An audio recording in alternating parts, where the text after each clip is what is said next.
Hey everyone! The Inside Influence team and I are taking an 8-week sabbatical this winter, or summer if you're in the Northern Hemisphere, to generally reset, recalibrate, and refill our creative tanks. Now, for many of us, myself included, that means traveling across the world to see family members where it has been far too long between hugs. To keep you fueled while we're gone, fear not, we have traveled back through the archives, back through time, and pulled out 4 of our favorite Inside Influence episodes of all time. Now, I can also, hand on heart, say that each of these 4 episodes has, in some way, radically changed how I now show up, lead, and influence. If you're new to the Inside Influence crew, enjoy the ride. If you are a long-time listener, these are definitely conversations that are worth listening to for a second time. Stay safe, and we will see you back with our brand new season in August. Our deepest fear is that we are powerful beyond measure. I will live every day as if there were a microphone tucked under my tongue. It's great to get in the game, but don't get in the game till you understand the rules, till you're an insider.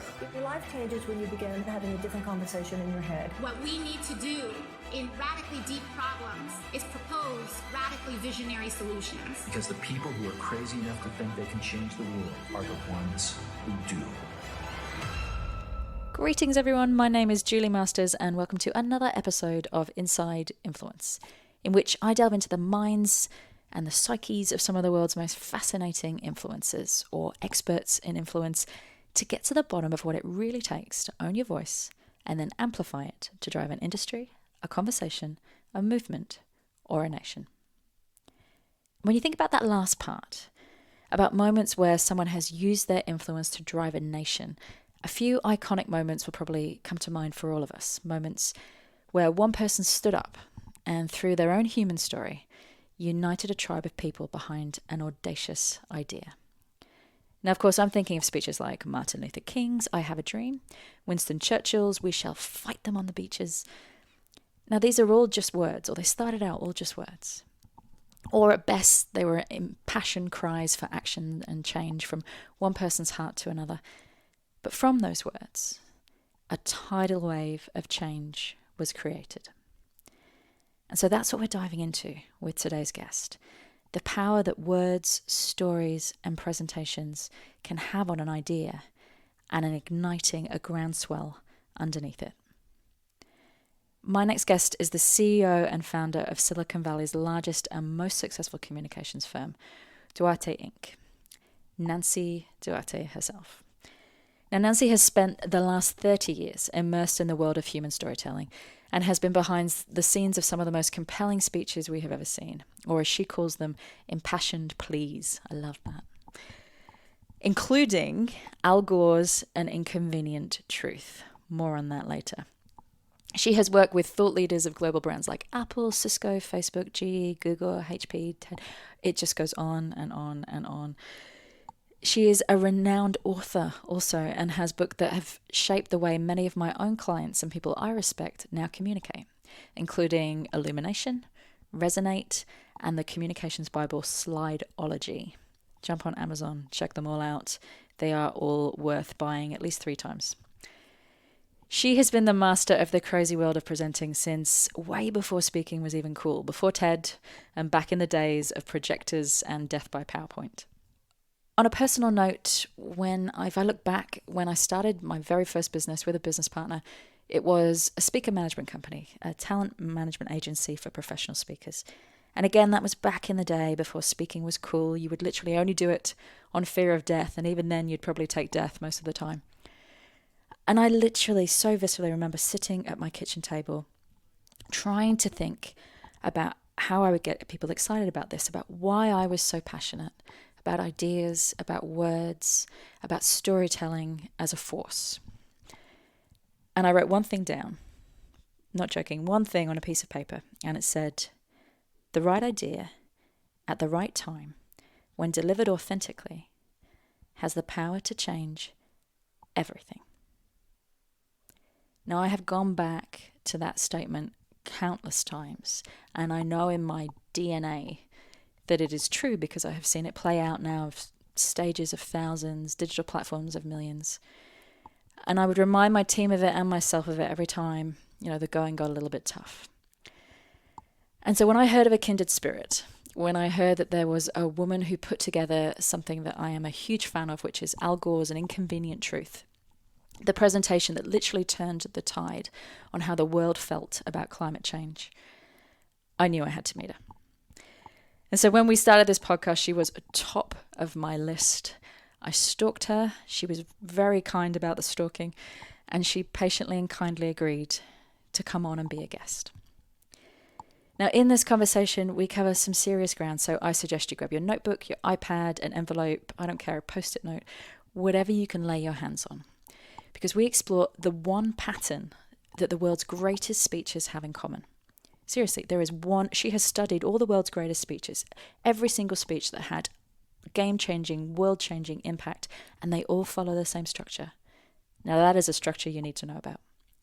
We covered the power of using contrast when building frenzy behind an idea. How do you harness resistance and use it to propel your idea forward further than it could have gone without it?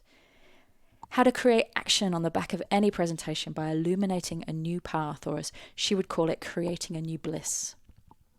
And finally, why we sabotage our own ideas, and how to let the struggle, rather than destroy us or keep us small or silent, actually transform us. So think of this as a masterclass in how to convey an idea in its most potent form, whether that's across a boardroom table, a kitchen table, or a lectern. After this hour, I promise you will have access to some of the world's most powerful tools. So this is me and Nancy Duarte, very much geeking out over the power of storytelling. Sit back, enjoy, and take it for everything that it's worth.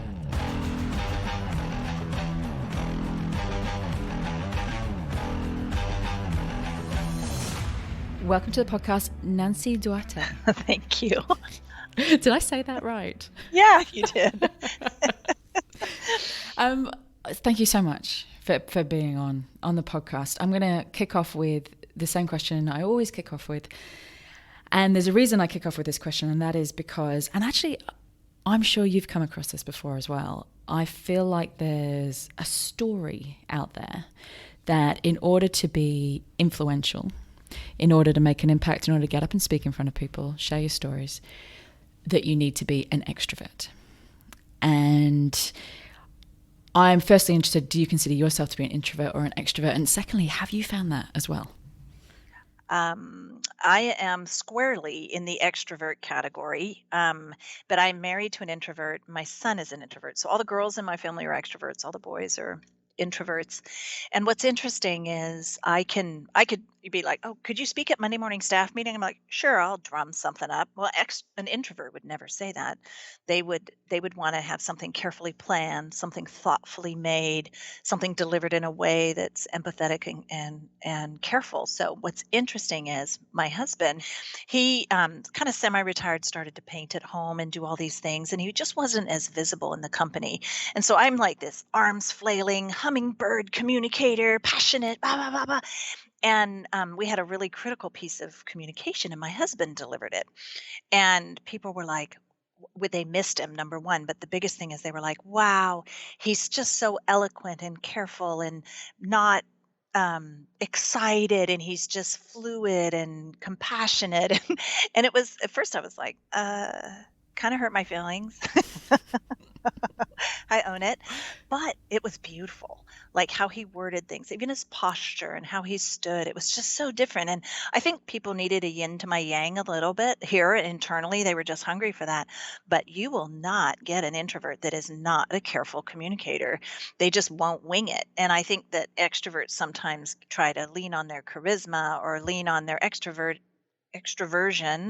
and think that can substitute for content, and it doesn't. Like an introvert will always come to the table with content, and an extrovert doesn't always.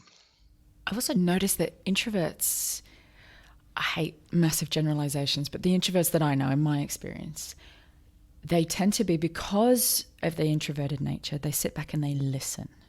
Like they observe, they are beautiful observers, they're beautiful listeners.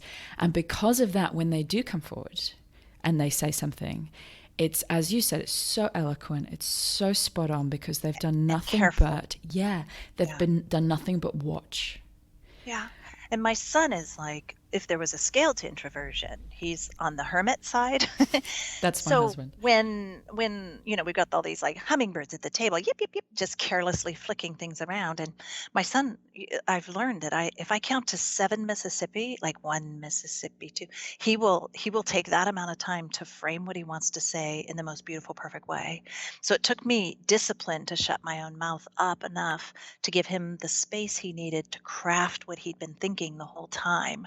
And yeah, so I'm real big on. I'm madly in love with all my introverts, and they just need us to take a breath every once in a while. Now, you had said everyone can lead without being loud, which fits into what we were just saying just then. And I think the importance of that statement coming from you, and you've worked with a lot of the high caliber leaders that we see up there on the stages, a lot of the ones that we see as the charisma, as the volume of a company, the voice of a company. But you really believe that. You really believe everybody can lead and it doesn't necessitate being loud. I agree. I think that's one of the things that I agree with it in practice. In theory, I don't see it in practice very often, but it's one of the things I loved. Jim Collins' book, Good to Great, it's an old one, but classic. And he said a level 5 leader can contend, but they also tended to be these more humble. They lead, they lead through serving. They lead through a different kind of a display of leadership than I think is modeled very often. But for sure, I do believe that the strong leaders are the ones that are careful at framing things and exhibit a kind of wisdom that an extrovert doesn't even have as a practice many times. That's so true. All right, well, I'm going to move straight through to your area of expertise, passion, experience, genius. You said this thing which I thought was so funny and so true. You said you were fired up by presentations before it was cool to be fired up by presentations. And I kind of went, yeah. Like, I mean, I've been doing this for close to 20 years now, before there was a TED and before to present was a cool thing and when it was kind of a nerdy thing. And it was ugly. Like even the software as a default created really ugly stuff, and you had to chisel. Back in the olden days, you had to chisel PowerPoint to make it even look decent. We started on it when it was just in black and white. It was 30 years for me. I'm 10 years more into it than you. So, and also when you had the projector, when you had when you had to put the transparency onto the projector. Yeah, we had this crummy little apartment with terrible yellow shag carpet, but we had a $17,000 machine that would take and create a 35 millimeter slide out of PowerPoint at the time is what we used. Yeah, so we were like poor, pitiful poor, but we made this massive investment to be able to image 35 millimeter slides. Cutting edge of storytelling at that point. So tell me, I mean, I know my why, but I want to know yours. Why? Why were you? What is it about presentations? What is it about the art and the act of that fires you up so much? I think that we started with extroversion for starters. I don't have a lot of fear of standing up and speaking, but more importantly, so many, for thousands and thousands of years, stories and truths and morals were passed down through the spoken word. I mean, we only became a literate world a couple hundred years ago. So somehow massive amounts of religious beliefs, political beliefs, everything was passed down verbally.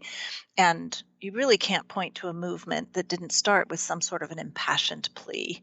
And I've said in the past that we're a bit in the impassioned plea business in so many ways, because so many movements and causes and even big businesses move forward because of the spoken word. So to believe, like I believe in my heart, that things form out of nothing from the spoken word. I mean, I just believe that deep inside of me. So to be able to speak something out of nothing and be the experts at that, where you speak something out and then it becomes reality in a month or 2 months or 6 months, it just moves me. I just don't want eyeballs and clicks and emails opened. I don't want to count those things. I want to I just had a meeting with a guy from Dubai who came all the way out here to tell me that he is now CEO of a massive insurance company because of my body of work, right? Around the spoken word and how he convinced the board he was the right guy. What a day. Like what a way to kick off my morning, Just he did an impassioned plea to be CEO, and he's transforming the insurance business in Dubai. That's a great way to start the day. So I think people just didn't understand its power, I think, for a long time. And to be at the forefront of all of that is just a blessing. It's an honor, really, to serve in this space. But also, I think that storytelling is, in my experience, the only way, and I'd love to hear yours, the only way to create emotion and empathy is through storytelling. I share my world with you. If you go back to around the campfire, two warring tribes, I share my world with you. You share your world with me. And then there's a point of engagement, a point of emotional connection. And that's usually from that place. The only way that we ever take action, the only way that we ever agree to change something is from that place. And I have never found another way to get to that place other than through storytelling. I love we're in parallel universes here because we've been doing a lot of experimentation around storytelling. So now that they can hook up the fMRI machines to the brain and watch what's happening while a story is being told, one of the reasons we make connections is that all of the sensing part of our brains light up, and they light up in the same order. The storyteller, the story listener is just firing at the same time and in the same way. So you're having a literal physical experience of the story as it's happening, as if it were happening to you. Yes, and it's exactly firing in the same way. So I've got a pretty spectacular university that's wanting to actually take this kind of story framework in a whole new level. But we've been doing our own more qualitative experimentation around it, where we're hosting. Well, for 5 years, we've done a thing here called Speak Up at my own shop, where 8 people tell an 8-minute story. It's a private story. It's a personal story. We don't broadcast it. I mean, you are laughing, you're crying, you're bonding. It's just purely bonding. That's the only thing. I mean, it's not moving my company forward. It's not a big discovery like turning a chicken into a dinosaur like Ted talks about. This is like my grandpa fell in love with a woman and she was a gypsy and she ripped off $1 million or whatever. Like whatever the story is, we've had crazy stories. And then what was crazy is when that story was done being told, all of a sudden at the very end of the evening, this she's like screaming. They actually caught the woman while she was giving her talk. It was incredible. Like it's just these things happen. So then we took it from the stage and we decided to turn it into a story circle in my home where 8 people will tell a 4-minute story and they all know each other. And then can you have 8 people that don't know each other? And do you feel the same kind of closeness? And you kind of measure it. And then you have, if you have 8 CMOs that are the same title, but different companies, what's their brain doing? Like, what is really going on as you create these moments that are so effervescent that you'll never forget them as long as you live. Because not only did I fall in love with you as you told your story, but the 2 people sitting on either side of me that experienced your story with me, I feel a bond to them too. So there's this bonding and this emotional connection that's unparalleled under any other form of communication that I know of. Yet, so many executives struggle to adopt it because part of the nature of a story is life is hard. Hey, I'm this likable person. Life was hard and I went through this thing and here's how I overcame it. Now, a lot of people don't want to go there. You have to give them permission to go there. You have to make them feel safe to go there. And so that's why this concept of leadership stories and leader storytelling is very important to me. My chief strategist and co-author talked one of the CEOs of a public company to just tell one story and almost not even tell the whole thing, but hint at it. He always stood up, beat his chest. I was amazing at this other public company, and then this other public company, I was amazing, and now here I'm amazing. And she said, I want you to stand up and tell a time you failed. And he told a very short, brief, maybe only 30, 40 seconds of a time he failed.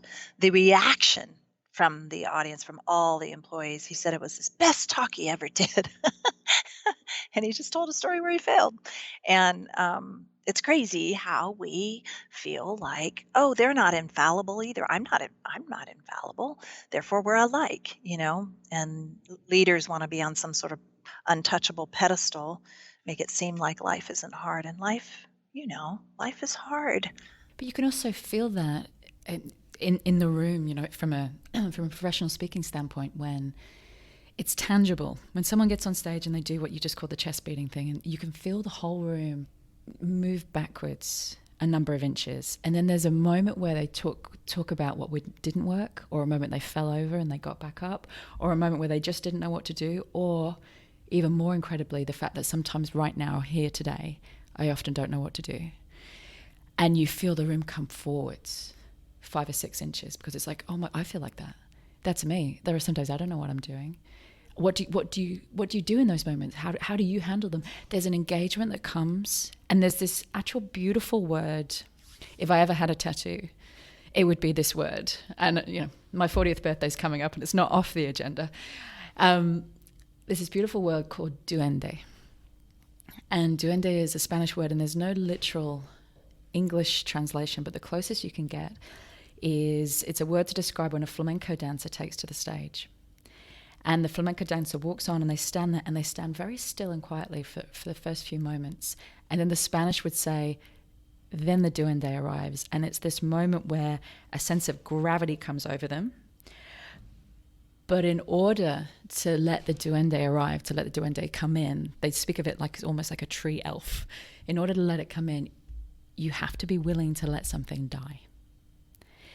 And I just think, going back to what you were saying then about the leadership, you have to be, if you're going to engage people to the full capacity of what you're capable of doing, you need to be willing to let something die, even if it's that veneer of, I am perfect, I always make perfect decisions.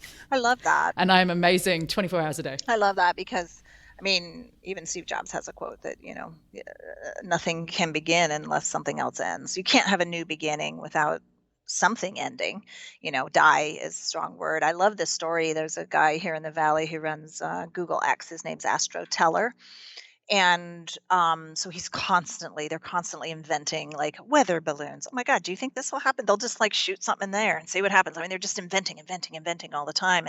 It's part of Google. It's the X in alphabet of Google. And he's just got this team that just thinks so far out the box and so far out ahead that they create so many ideas that he realized people get attached to their ideas, and that he needed to, that they're like, remember that thing I shot in the air? Is that still happening? Right.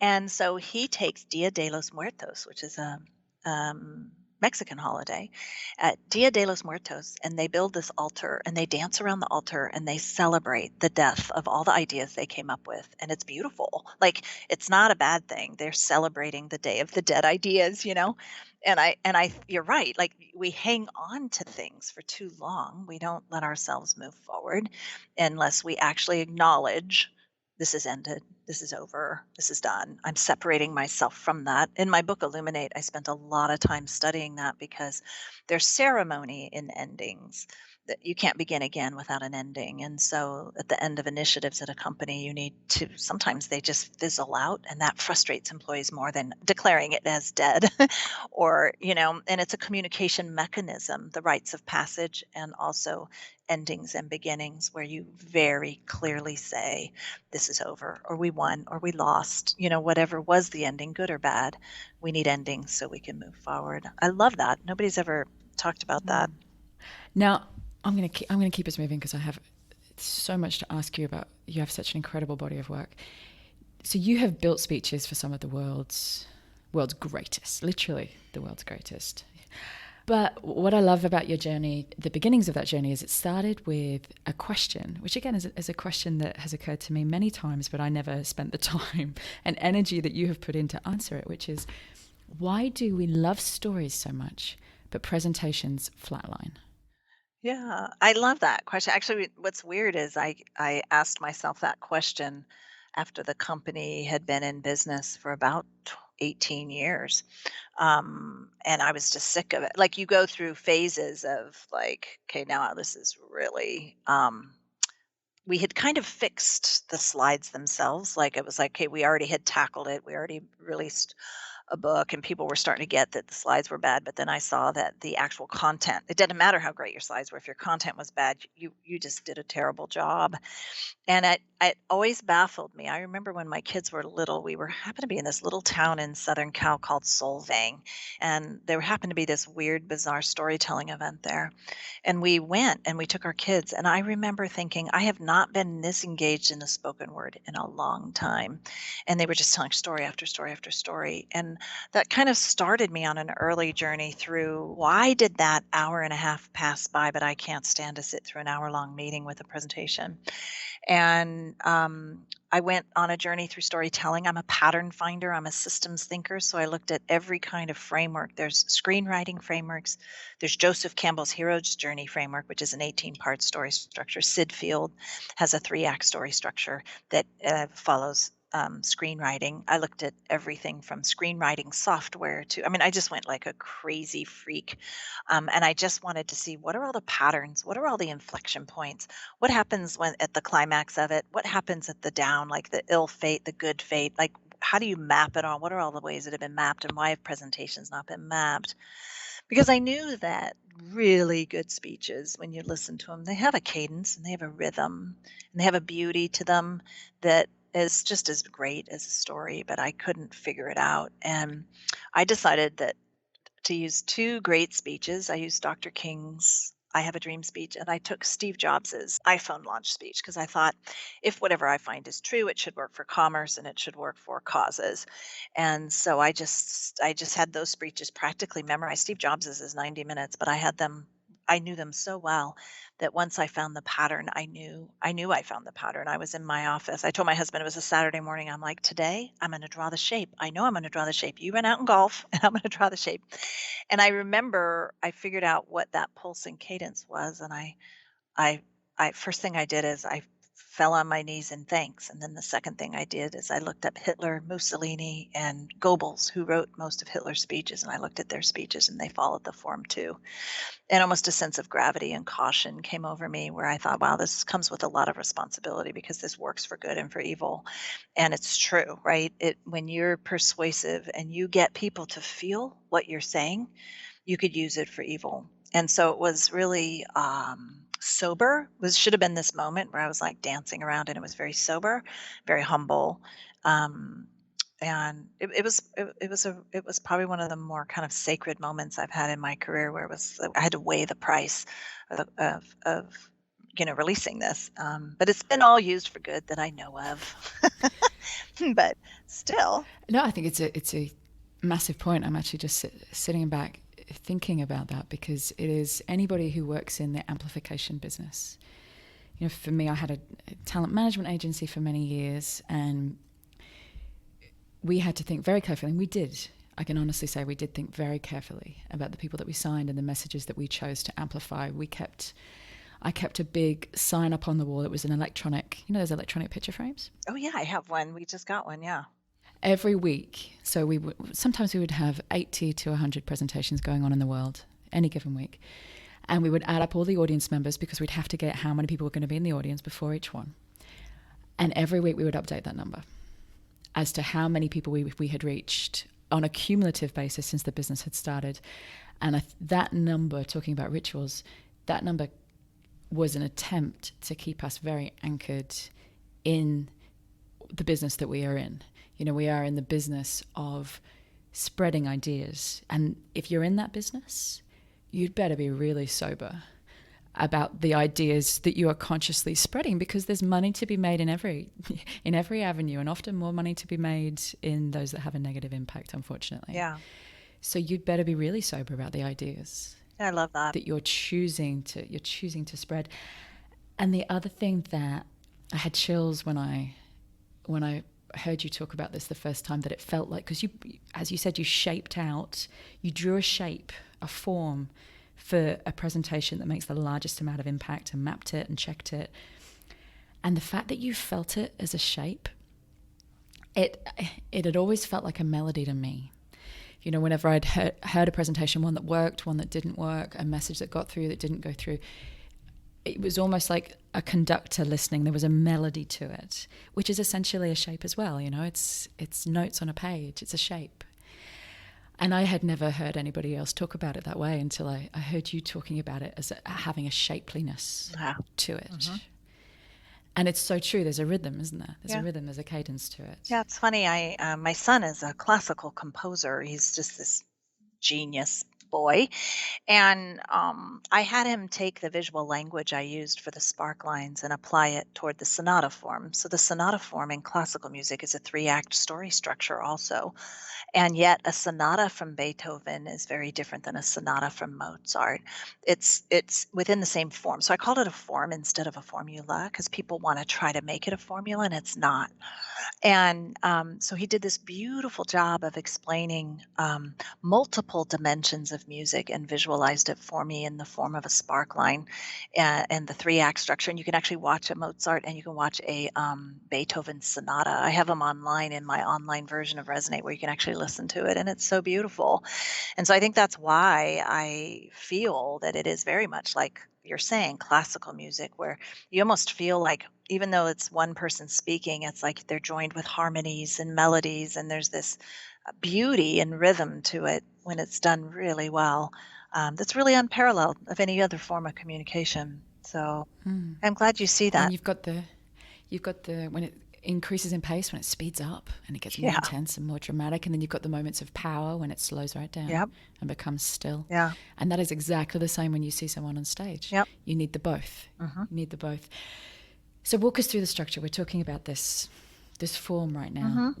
Is there a way of just walking us through what that looks like for anybody who's thinking, okay, if there's this perfect form, tell me what it is. Yeah, it's a persuasive story form.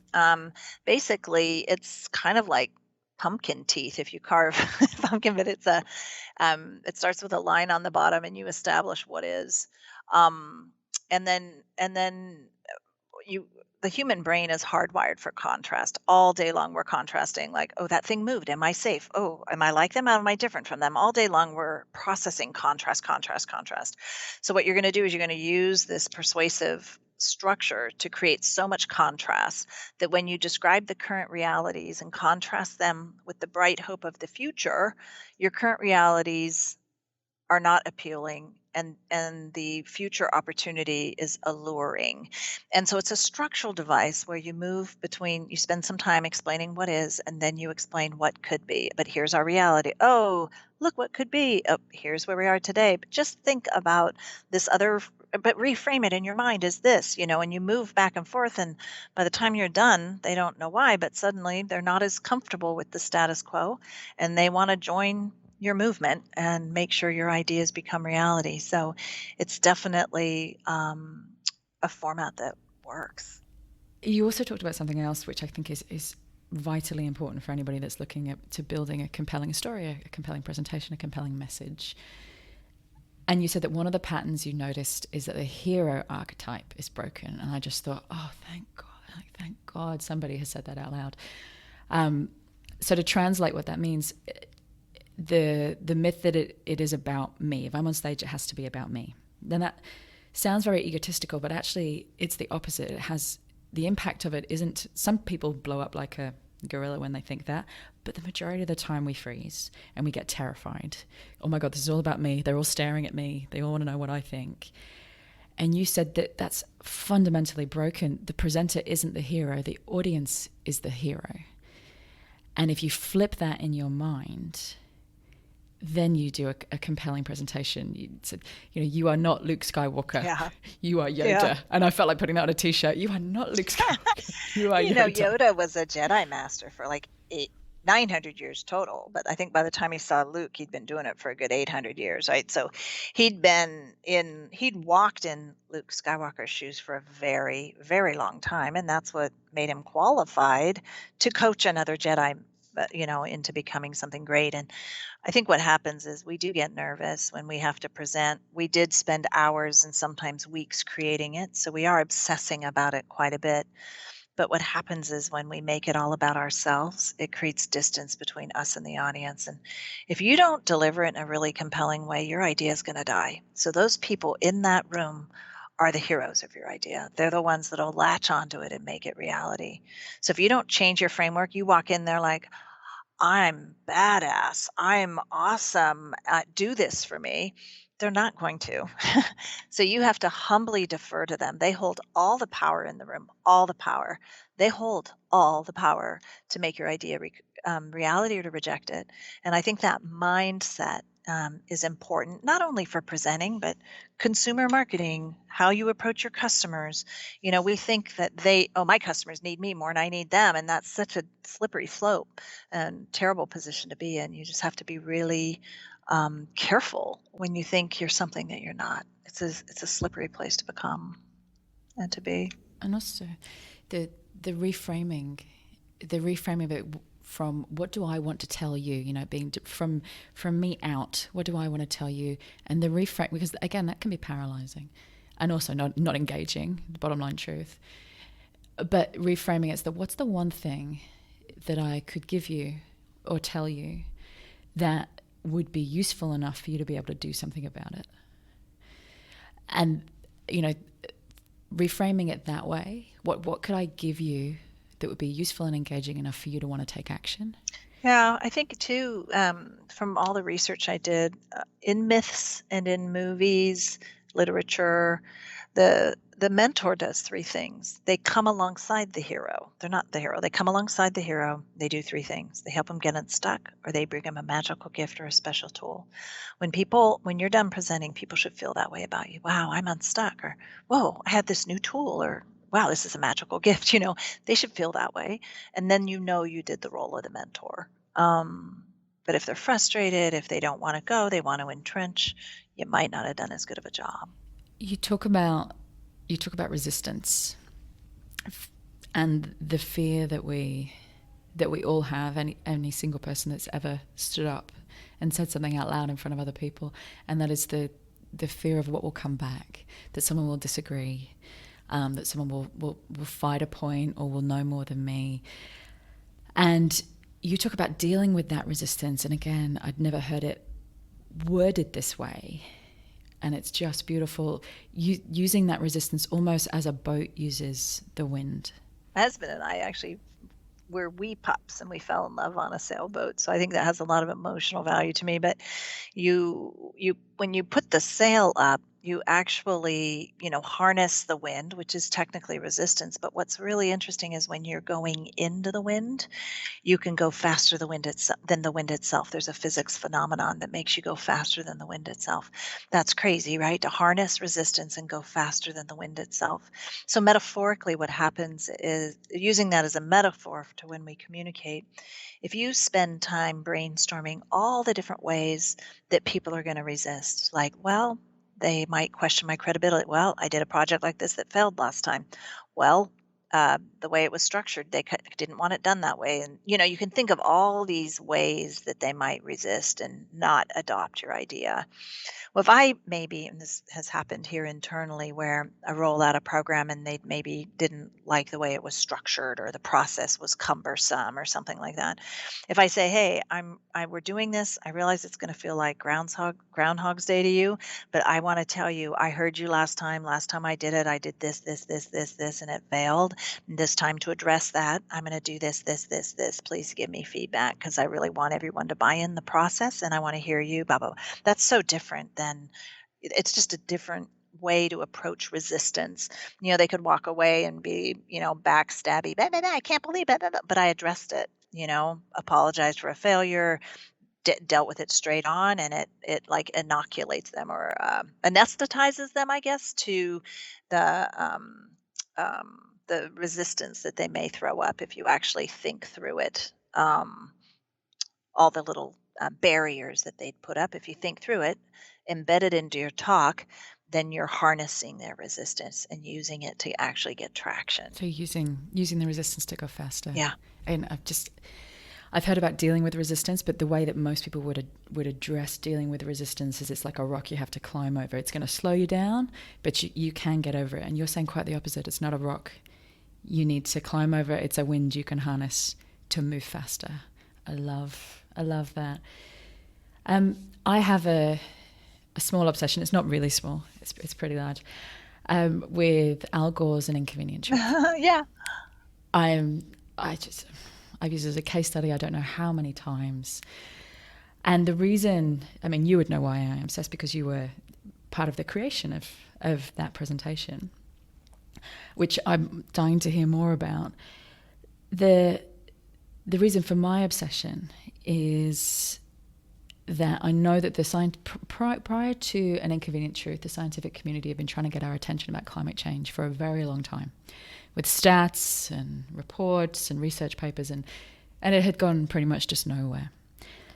Al Gore gets up and tells a 1 hour, I think it was, compelling story, and it spreads like wildfire.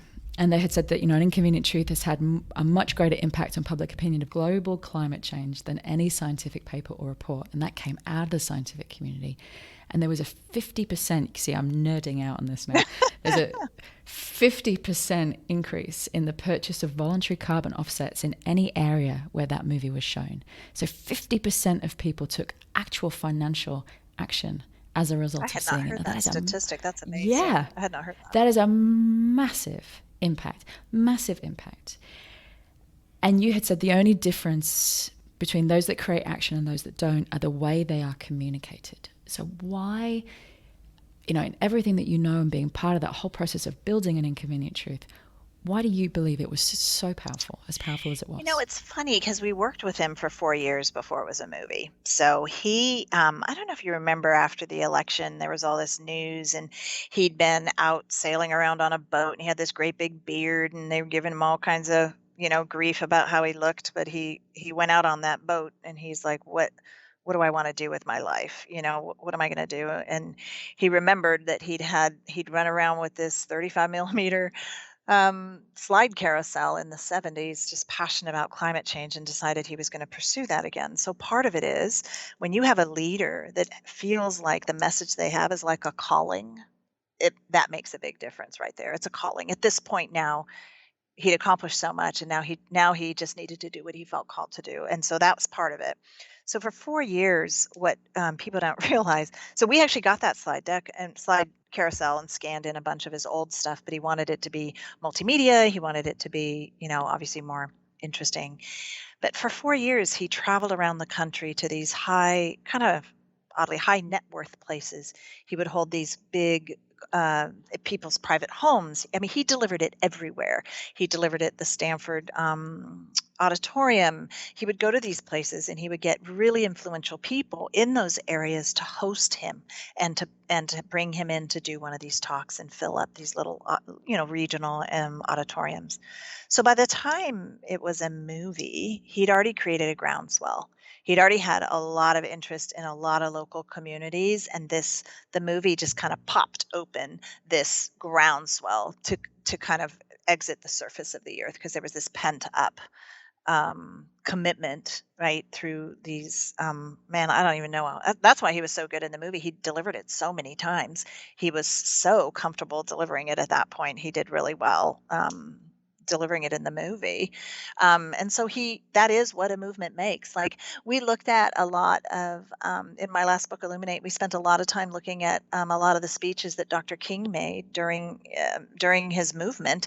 And there were speeches where he was trying to encourage his troops. There were speeches where he was doing all these different things that people needed as emotional fuel during the movement. So once the movie was done, he actually brought people to his home in Carthage, Tennessee, and trained them to deliver the presentation. So he empowered his enthusiasts, his evangelists, to also turn right around and keep the momentum going. So the movie I look at as more like a flashpoint to a ton of seeds, a ton of pressure that had built under the surface, and it just kind of popped it all open. I don't know. That's not really what you were asking, but that's my kind of long perspective of how my team got to do this, like hop on his jet and fly to Oprah with him and stuff like that to get him ready for the Oprah show. I mean, how many people get to say they do stuff like that? So it was a lot of not many. It was very fun for my team. He calls his mom from the cab, like, pulling up to Harpo Studios, Mom. It's funny. But Yeah, it was a real honor to do that. And what was kind of interesting about the movie is there's not very many movies that end in what I would call inconclusive. There's tragic movies, there's happy ending movies, comedy, tragedy kind of things. But Inconvenient Truth was what I would call an inconclusive story structure. It built up all this tension in you, and then it basically just gave you a list at the end of things you could do to help, right? Which means when a story is inconclusive, it means it's not really concluded yet, and the people who attend the movie get to determine whether it ends as a comedy or a tragedy. And I think that was some of the power of it.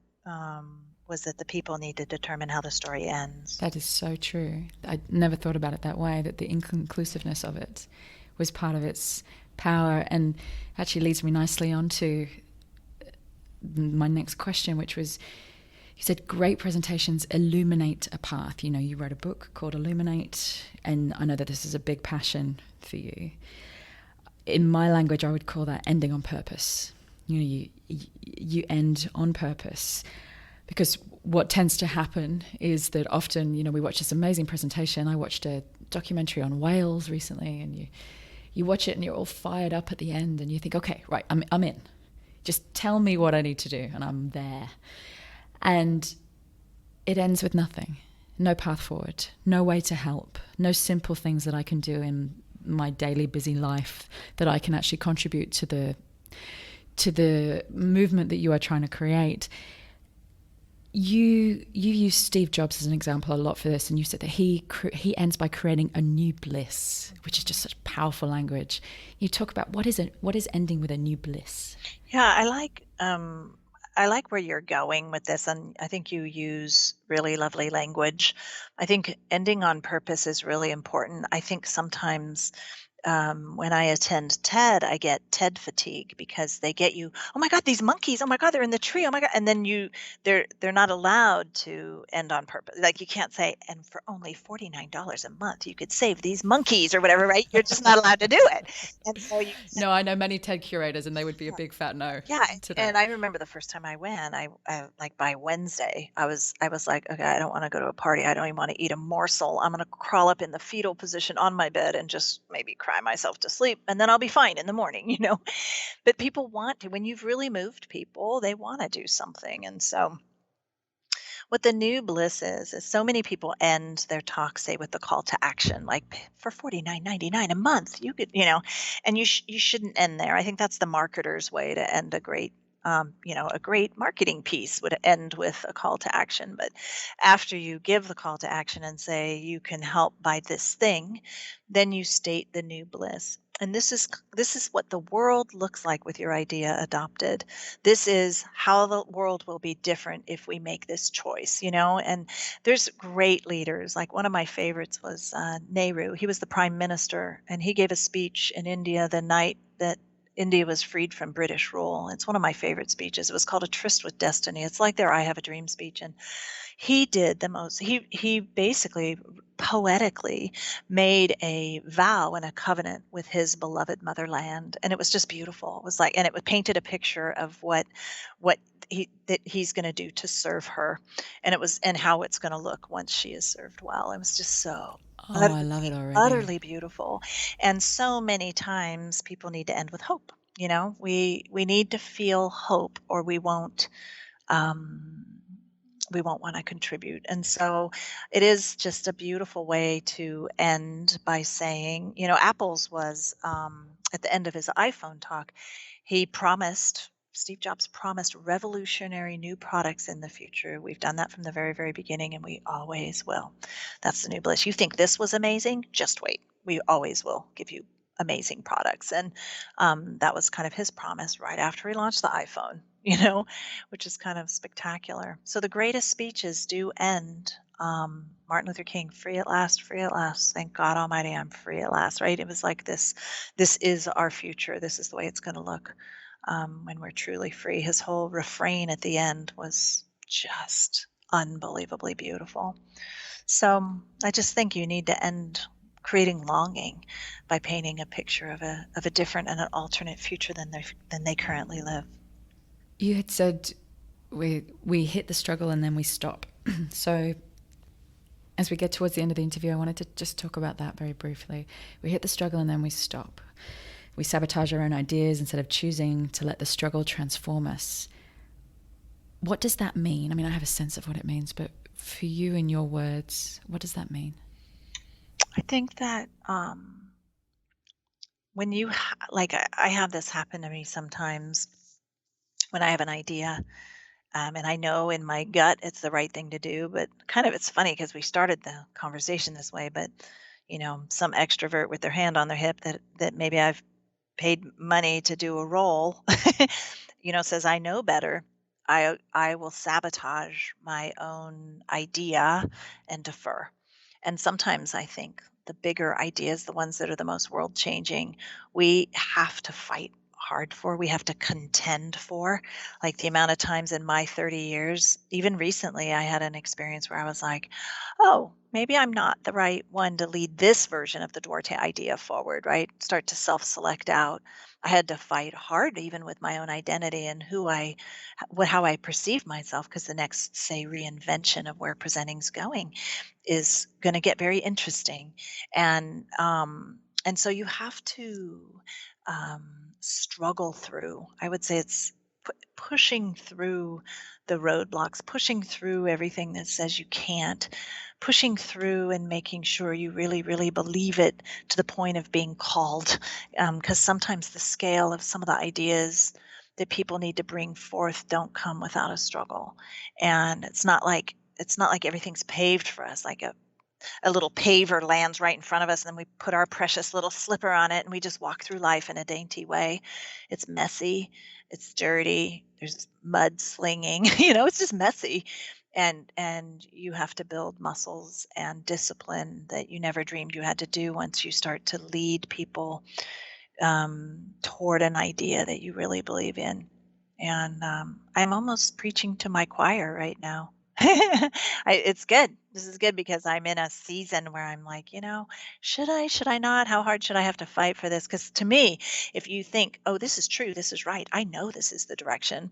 As leaders, you think, well, that's self-evident. If it's self-evident to me, it should be self-evident to everyone, And then sometimes, when you start to convey it, you realize, what? This plain truth is going to be a struggle, and I don't even know why. Sometimes I'm still shocked within my own organization, things that seem like this is an obvious next step, because I spend so much time in the future thinking about that. For other people, they're still in the present and it's a disruption to their present day, and we have to work hard to contend with the struggle to make sure that our ideas get adopted.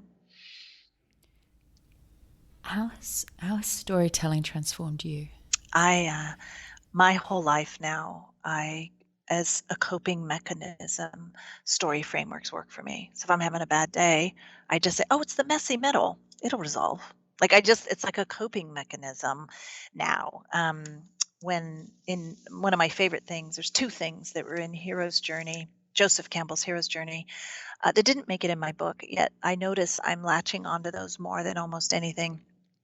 One of the phases in Joseph Campbell's Hero's Journey is that every protagonist goes into what he calls their inmost cave. St. John of the Cross calls it the dark night of the soul. And there's a moment in the journey where it just gets so hard. We were just kind of talking about that, where the struggle is so real. You have to go inward and say, is the risk worth the reward? Do I want to stay in this journey or do I want to jump out? And our employees and constituents, they ask themselves that every day. Do I really want to keep following Nancy on this hard journey or do I want to jump out? So that is a coping mechanism for me. Not only do I recognize when someone else is in the dark night of the soul, but I go there myself and I look at my own life and I weigh, should I just jump out of this? Because we overcommit. But I also know that I have to sometimes go to this place, kind of like what Al Gore did on the boat, and really, really go inward and recommit. And I love that. That part has changed me. And another thing that's a lesser talked about story facet is there's another moment in storytelling where the protagonist will put on the skin of their enemy. Like in Wizard of Oz, in the old version of Wizard of Oz, they actually put on the I can't remember what the creatures are called, but they put on the gear of the army that marched at the Witch of the West's castle. They dressed up, put on their outfits, and got entrance into the castle. In Avatar, Jake put on a blue he became blue and understood them. So this concept of put on the skin of your enemy has been a metaphor for me for empathy. Dustin Hoffman, when he signed up for Tootsie, he said he did this fantastic interview where he cried through it, and he said Tootsie was not a comedy for me. And he said when he put on that woman's outfit and they said that's as beautiful as you would ever be as a woman, he realized that he did not understand the female struggle, because he was bright, he was smart, he was an interesting person, but he realized he would never be what he thought a woman should be, which was beautiful. So he put on the skin of a woman and was completely transformed inside to treat and understand women very, very differently. His whole mind was completely shattered by that experience for him. And that's what not that women were his enemy, that's not what I'm saying, but when you put on the skin of someone else and you look at life through their eyes, it transforms you as a protagonist in your own journey. So those are two, I mean, a lot of the other things are in my bodies of work, but those are two that I would say I use on a day-to-day basis to really understand where I'm at in my journey in life. Both of those are incredibly, incredibly powerful. I interviewed a documentary filmmaker a couple of weeks ago, and she makes these incredible documentaries, some about the oceans, some about refugees. And it's so interesting to me that she pretty much said the same thing that you were saying, but she said it in different words, where she said, part of making a documentary is that you walk their path. Literally, you are literally walking alongside them. And the insights that you gain by walking their path is the only thing that makes a documentary so powerful, because you are right there with them. I'm going to finish with one question, and sometimes I think I have an inkling about what the answer to this question is going to be, and sometimes I don't, and this is one of those moments where I genuinely don't. If I gave you, with my magical powers, if I gave you the stage and a microphone, and in front of you I put every single person that you would ever want to influence, and I gave you 5 minutes, what's the one thing you would want them to know?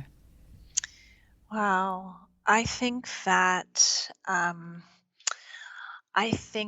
I would want them in all of life, if I had one thing to say, it would be, how do I frame this? Because it's so politically incorrect to even say something like it. But I feel that as someone who believes I was made by a loving and gracious God, I would wish I could, in 5 minutes, tell a story in a compelling way that makes it sound like it's a glorious thing to be a friend of God and spend time with Him every day. That's what I would love to do. And I've been working on it. I go on these long hikes and have conversations about what that would look like, because my life hasn't been easy. I mean, maybe from the outside it looks easy, but before the conversation started, I talked about my husband's journey with cancer and all this stuff. And if I didn't have a friendship with something stronger and greater and more beautiful and more centering and more gracious than I am, what is there to live for? And I think that's what I would say.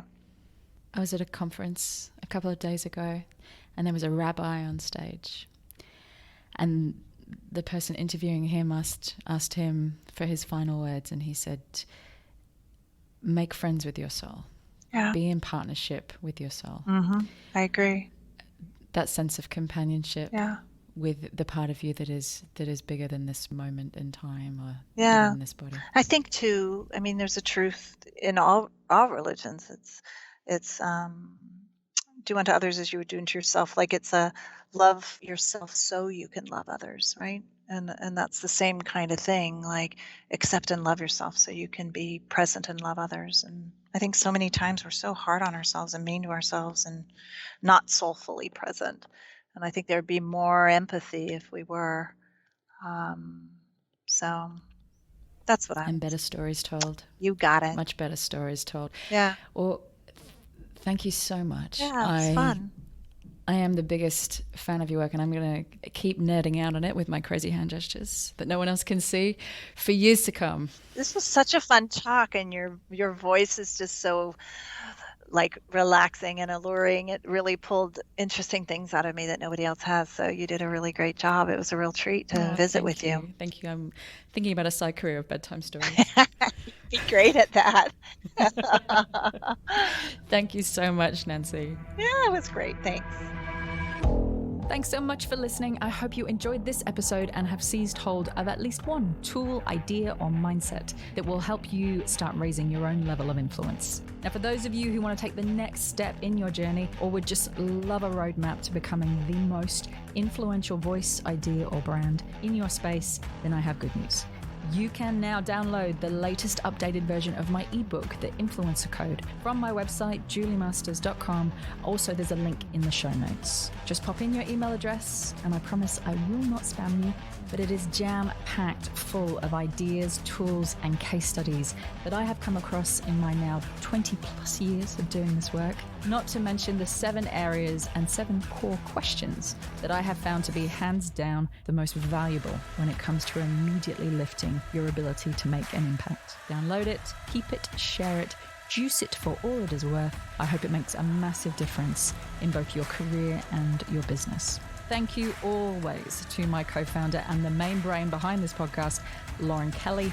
You kick my butt in all the right ways. Thank you for making it happen. And if you did enjoy the show, then we would love you to share this podcast and leave us a review on iTunes, Google, Stitcher, whatever your platform of choice happens to be. And don't forget to subscribe to make sure that you never miss an episode.